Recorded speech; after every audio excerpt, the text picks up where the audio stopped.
जब समय की धारा में सत्य की चमक धुंधली होने लगती है, जब मनुष्य बाहरी आडंबरों में उलझकर अपने ही भीतर के प्रकाश को भूल जाता है, जब धर्म केवल कर्मकांड बनकर रह जाता है, तब इस धरती पर जन्म लेते हैं कुछ ऐसे महापुरुष जो केवल जीवन नहीं जीते, बल्कि युगों को दिशा देते हैं। उनका अस्तित्व एक दीपक की तरह होता है, जो स्वयं जलकर अज्ञान के अंधकार को मिटा देता है। आज हम जिस कथा में प्रवेश कर रहे हैं, वह केवल एक संत की कहानी नहीं, बल्कि ज्ञान, त्याग, अद्वैत और सत्य की पराकाष्ठा है। यह कथा है आदि गुरु शंकराचार्य की। दक्षिण भारत की हरियाली से ढकी, नदियों की मधुर ध्वनि से गूंजती एक शांत और आध्यात्मिक भूमि केरल। उसी केरल के एक छोटे से ग्राम कालड़ी में, जहां हर सुबह सूरज की किरणें जैसे मंत्रों का उच्चारण करती थी और हर शाम वातावरण ध्यान में लीन हो जाता था, वहीं रहते थे एक विद्वान ब्राह्मण शिवगुरु और उनकी पत्नी आर्यम्बा। दोनों का जीवन अत्यंत सरल, शांत और ईश्वर भक्ति में डूबा हुआ था, लेकिन उनके हृदय में एक गहरी वेदना थी, संतान का अभाव। वर्षों बीत गए, हर त्योहार पर उन्होंने व्रत रखा, हर शुभ दिन पर पूजा की, हर मंदिर में माथा टेका, लेकिन उनकी गोद अब भी सूनी रही। धीरे धीरे यह कमी केवल एक इच्छा नहीं रही, बल्कि एक पीड़ा बन गई। एक दिन जब मन की यह पीड़ा अपने चरम पर पहुंची, दोनों ने एक साथ निश्चय किया, अब हम सीधे भगवान से उत्तर प्राप्त करेंगे। वे एक प्राचीन शिव मंदिर पहुंचे, जहां वातावरण में एक अद्भुत ऊर्जा थी। उन्होंने कठोर तपस्या प्रारंभ की। दिन रात का भेद मिट गया, भोजन का त्याग, नींद का त्याग, केवल एक ही पुकार, हे प्रभु, हमें एक संतान दीजिए। और फिर एक रात जब सृष्टि गहरी निस्तब्धता में डूबी हुई थी, शिवगुरु को एक दिव्य स्वप्न आया। उस स्वप्न में एक तेजस्वी प्रकाश प्रकट हुआ और उस प्रकाश से एक दिव्य स्वर गूंजा, वत्स। शिवगुरु ने देखा, स्वयं भगवान उनके सामने खड़े हैं। उनकी आंखों में करुणा है, उनके स्वर में अनंत शांति। भगवान ने कहा, तुम्हारी भक्ति से मैं प्रसन्न हूँ, तुम्हें एक पुत्र प्राप्त होगा। लेकिन साथ ही उन्होंने एक प्रश्न रखा, क्या तुम एक ऐसा पुत्र चाहते हो जो अल्पायु होगा, लेकिन अद्वितीय ज्ञान से संसार को प्रकाश देगा, या एक ऐसा पुत्र जो लंबी आयु वाला होगा, लेकिन सामान्य जीवन जिएगा? यह प्रश्न साधारण नहीं था, यह केवल एक पिता का निर्णय नहीं था, यह आने वाले युगों का निर्णय था।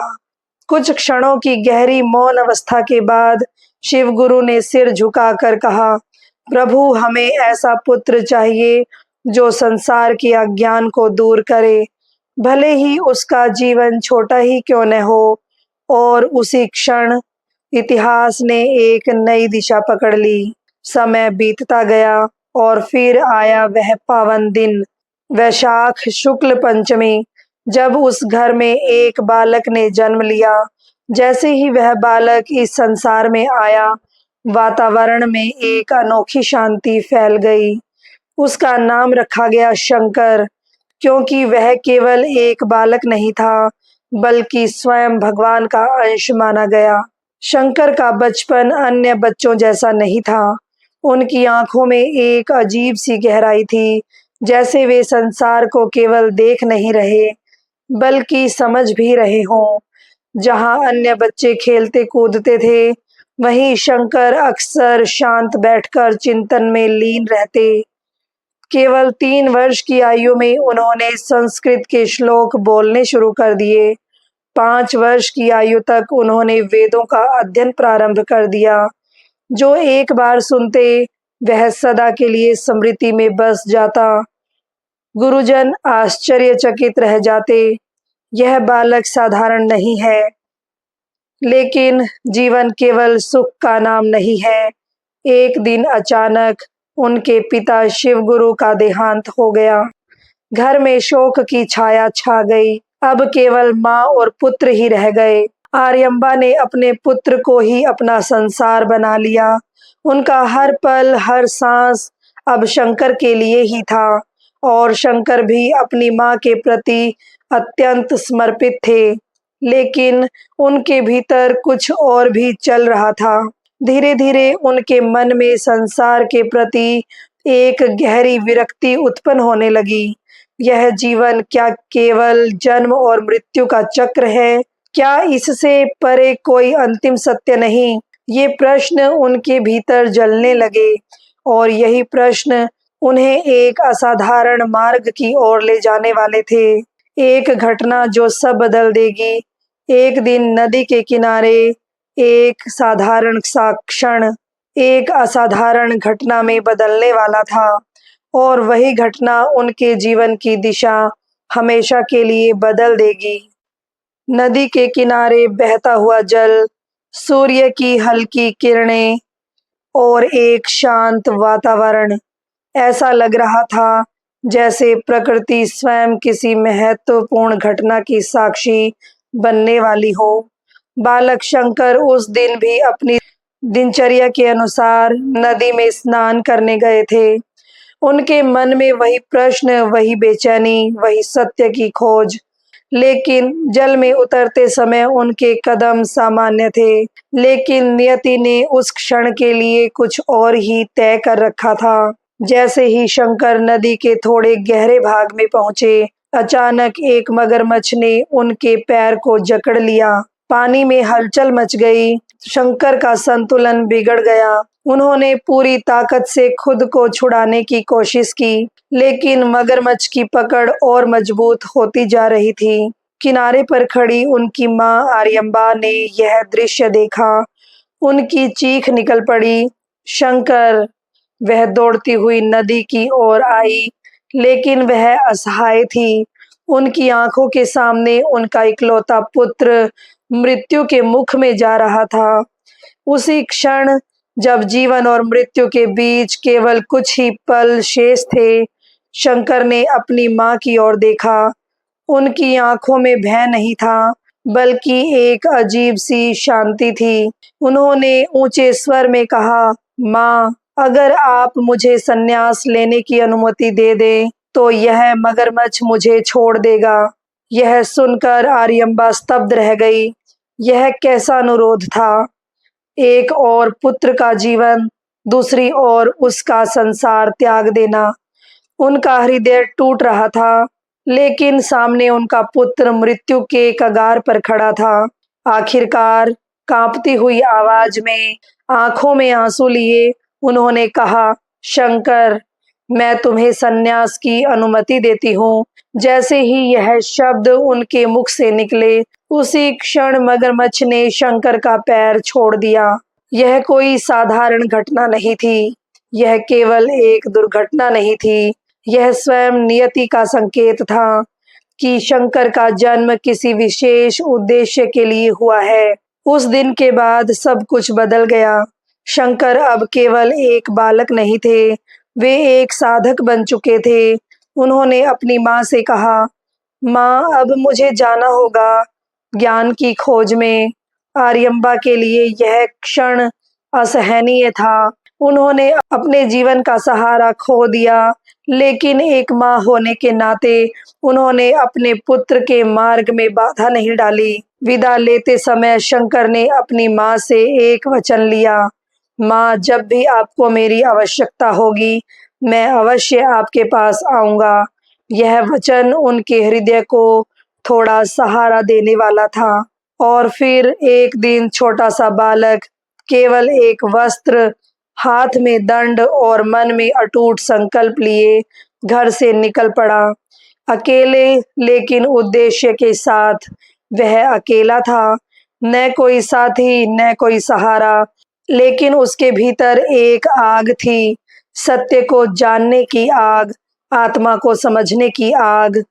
अब उसके जीवन का अगला लक्ष्य था एक योग्य गुरु की खोज, क्योंकि वह जानता था बिना गुरु के ज्ञान की प्राप्ति संभव नहीं। कहते हैं उसकी यात्रा उसे उत्तर की ओर ले गई। नदियों, जंगलों और पहाड़ों को पार करते हुए वह पहुंचा नर्मदा नदी के तट पर, जहां एक महान संत निवास करते थे, गोविंद भगवत्पाद। गुरु से शंकर की मुलाकात एक गुफा के भीतर हुई। गहरी साधना में लीन एक तपस्वी संत बैठे थे, गोविंद भगवत्पाद।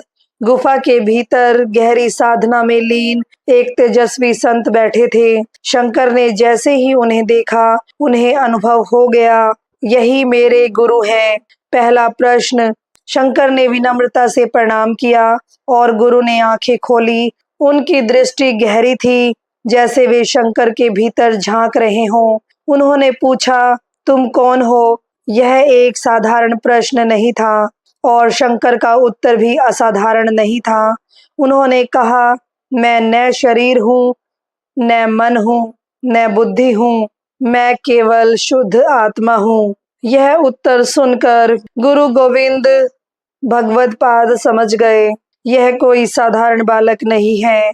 उन्होंने तुरंत शंकर को अपना शिष्य स्वीकार कर लिया। अब शंकर का जीवन पूरी तरह बदल चुका था।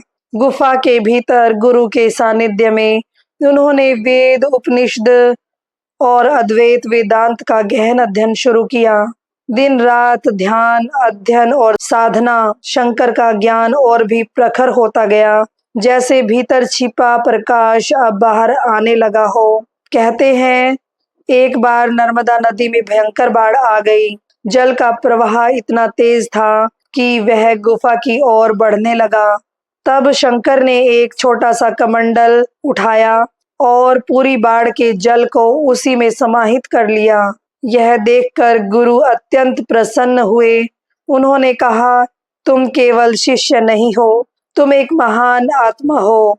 अब समय आ चुका था जब शंकर को संसार में जाकर ज्ञान का प्रचार करना था।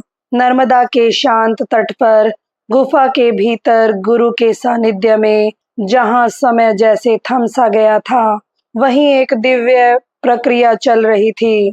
एक साधारण बालक का रूपांतरण एक महान आचार्य में। एक दिन जब शंकर का ज्ञान पूर्णता के निकट पहुंच चुका था, उनके गुरु ने उन्हें अपने पास बुलाया। उनकी आंखों में गंभीरता थी और स्वर में एक विशेष दृढ़ता। उन्होंने कहा, वत्स शंकर, अब समय आ गया है। तुम्हारा ज्ञान अब केवल तुम्हारे लिए नहीं है, यह संसार के लिए है। जाओ और अद्वैत वेदांत का प्रकाश पूरे भारत में फैलाओ। शंकर ने झुककर गुरु के चरणों को स्पर्श किया। उनके हृदय में कृतज्ञता थी और मन में एक नया संकल्प। अब उनका जीवन केवल साधना तक सीमित नहीं था, बल्कि समाज को दिशा देना था।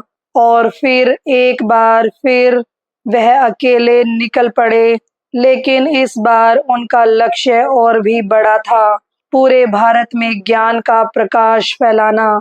उनकी यात्रा उन्हें ले गई काशी, जहां ज्ञान, धर्म और परंपरा का संगम था। काशी की गलियों में, घाटों पर, मंदिरों में, हर जगह धर्म की चर्चा थी, लेकिन उसमें कई स्थानों पर भ्रम और अंधविश्वास भी था।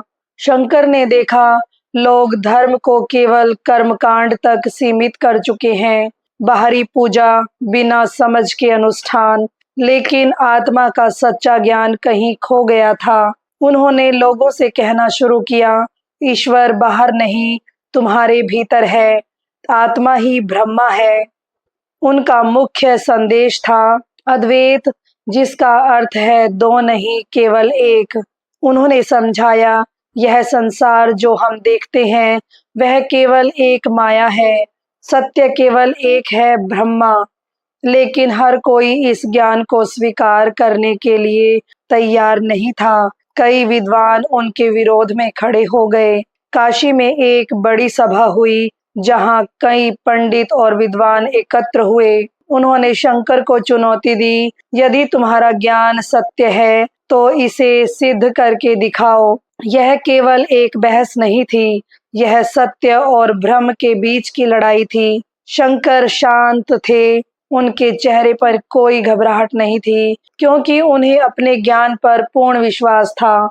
उन्होंने एक एक करके सभी प्रश्नों का उत्तर दिया, तर्क के साथ, प्रमाण के साथ और गहरी समझ के साथ। धीरे धीरे सभा में बैठे सभी लोग मौन हो गए, कोई भी उनके तर्क का विरोध नहीं कर सका। अंततः विद्वानों ने स्वीकार किया, शंकर का ज्ञान अद्वितीय है। इस विजय के साथ एक नए युग की शुरुआत हुई, जहां ज्ञान केवल पुस्तकों तक सीमित नहीं था, बल्कि जीवन का अनुभव बन गया। अब शंकर का मार्ग और भी विस्तृत हो चुका था। उन्हें पूरे भारत में यात्रा करनी थी और हर स्थान पर सत्य का प्रकाश फैलाना था। लेकिन उनकी अगली परीक्षा और भी कठिन होने वाली थी। एक ऐसे विद्वान से सामना जो अपने ज्ञान के लिए पूरे भारत में प्रसिद्ध था। काशी की उस विजय के साथ, जहां ज्ञान ने अंधविश्वास पर अपनी पहली जीत दर्ज की थी, अब शंकराचार्य का नाम दूर दूर तक फैल चुका था। लोग उन्हें केवल एक साधु नहीं, बल्कि एक जीवित ज्ञान मानने लगे थे। लेकिन जितना प्रकाश बढ़ता है, उतनी ही छाया भी गहरी होती है। उस समय भारत में एक महान विद्वान थे, मंडन मिश्र। वे वेदों के कर्मकांड और मीमांसा शास्त्र के महान ज्ञाता थे। उनका मानना था, कर्म ही सर्वोपरि है, यज्ञ, अनुष्ठान और विधियां ही मुक्ति का मार्ग है। टकराव तय था। जब उन्हें शंकराचार्य के अद्वैत सिद्धांत के बारे में पता चला, उन्होंने इसे चुनौती दी। अगर आत्मा ही ब्रह्मा है तो कर्म का क्या महत्व है? शंकर उनके नगर पहुंचे। वहां का वातावरण विद्वानों से भरा हुआ था। एक विशाल सभा का आयोजन हुआ। हर कोई इस महान शास्त्रार्थ को देखने के लिए उत्सुक था। एक विशाल सभा का आयोजन हुआ जहां देश भर के विद्वान उपस्थित थे। यह केवल दो व्यक्तियों की बहस नहीं थी, यह दो विचारधाराओं का संघर्ष था। कर्मकांड यानी कि मीमांसा और अद्वैत ज्ञान। न्यायाधीश कौन? इस शास्त्रार्थ की विशेष बात यह थी, इसका निर्णय कोई साधारण व्यक्ति नहीं करेगा, बल्कि स्वयं मंडन मिश्र की पत्नी उभय भारती। उन्होंने एक अनोखा नियम बनाया। दोनों विद्वानों के गले में फूलों की माला डाली जाएगी। जिसकी माला पहले मुरझा जाएगी, वही पराजित माना जाएगा। और फिर शुरू हुआ एक ऐतिहासिक संवाद। मंडन मिश्र ने प्रश्नों की बौछार कर दी। यदि संसार माया है तो कर्म क्या है? यदि आत्मा ही ब्रह्मा है तो फिर भेद क्यों दिखाई देता है? शंकराचार्य ने शांत स्वर में उत्तर दिया, माया का अर्थ यह नहीं कि संसार अस्तित्वहीन है, यह केवल एक आभास है जो ज्ञान के अभाव में सत्य प्रतीत होता है। दिन बीतते गए, शास्त्रार्थ चलता रहा, तर्क पर तर्क, विचार पर विचार, लेकिन शंकर का ज्ञान हर बार और गहराई से प्रकट होता गया। धीरे धीरे मंडन मिश्र के तर्क कमजोर पड़ने लगे और फिर उनकी माला मुरझाने लगी। अंततः मंडन मिश्र ने सिर झुका दिया, मैं पराजित हुआ। लेकिन यही कहानी समाप्त नहीं हुई। तभी उभय भारती खड़ी हुई। उन्होंने कहा, शंकराचार्य, आपने मेरे पति को हराया है, लेकिन मैं अभी शेष हूँ। सब चौंक गए। सभा में सन्नाटा छा गया। अब एक स्त्री, एक महान विदुषी शंकराचार्य को चुनौती दे रही थी। उन्होंने कहा, अब मैं आपसे प्रश्न करूंगी, लेकिन इस बार विषय था गृहस्थ जीवन और काम शास्त्र। यह विषय शंकर के लिए नया था, क्योंकि उन्होंने बाल्यावस्था में ही संन्यास ले लिया था। उन्हें इस विषय का अनुभव नहीं था। उन्होंने कुछ समय मांगा और भीतर ही भीतर विचार करने लगे, क्या मैं इस प्रश्न का उत्तर दे पाऊंगा? तब उन्होंने एक अनोखा निर्णय लिया। मैं इस अनुभव को प्राप्त करूंगा। कहते हैं उन्होंने योग बल से अपना शरीर त्याग दिया और एक मृत राजा के शरीर में प्रवेश कर गए। अब वे एक राजा के रूप में जीवन जीने लगे। राजमहल, सुख सुविधाएं और गृहस्थ जीवन का अनुभव। समय बीतता गया। कुछ समय बाद उन्होंने आवश्यक अनुभव प्राप्त कर लिया। फिर उन्होंने उस शरीर को त्याग दिया और अपने मूल शरीर में लौट आए। अब वे पूरी तरह तैयार थे। वे पुण्य सभा में पहुंचे और उभय भारती के सभी प्रश्नों का उत्तर दिया। अंततः उभय भारती ने स्वीकार किया, आपका ज्ञान पूर्ण है। मंडन मिश्र ने संन्यास ग्रहण कर लिया और वे बन गए शंकर के प्रमुख शिष्य। इस विजय के साथ अद्वैत वेदांत और भी मजबूत हो गया। लेकिन शंकर की यात्रा अभी समाप्त नहीं हुई थी। उन्हें पूरे भारत में जाना था और ज्ञान की ज्योति फैलानी थी। और इस प्रकार कालड़ी का वह दिव्य बालक जो कभी अपनी माँ की गोद में शांत बैठकर सृष्टि के रहस्यों को निहारता था, अब एक साधारण बालक नहीं रहा।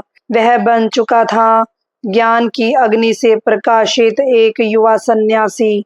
गुरु के सानिध्य में प्राप्त हुआ ज्ञान, काशी में अद्वैत की गूंज और मंडन मिश्र जैसे महान विद्वानों पर विजय, यह सब केवल शुरुआत थी, क्योंकि अभी शंकराचार्य की यात्रा का सबसे महत्वपूर्ण चरण शेष था। पूरे भारत में धर्म की पुनर्स्थापना, 4 मठों की स्थापना और सनातन ज्ञान को एक नई दिशा देना। लेकिन जितना बड़ा उनका उद्देश्य था, उतनी ही कठिन होने वाली थी उनकी आगामी परीक्षाएं। क्या शंकराचार्य पूरे भारत को एक सूत्र में बांध पाएंगे? क्या अद्वैत का प्रकाश पूरे राष्ट्र में फैल पाएगा? और क्या उनका जीवन केवल ज्ञान तक सीमित रहेगा, या फिर उन्हें ऐसे रहस्यों का सामना करना पड़ेगा जो इतिहास को हमेशा के लिए बदल देंगे?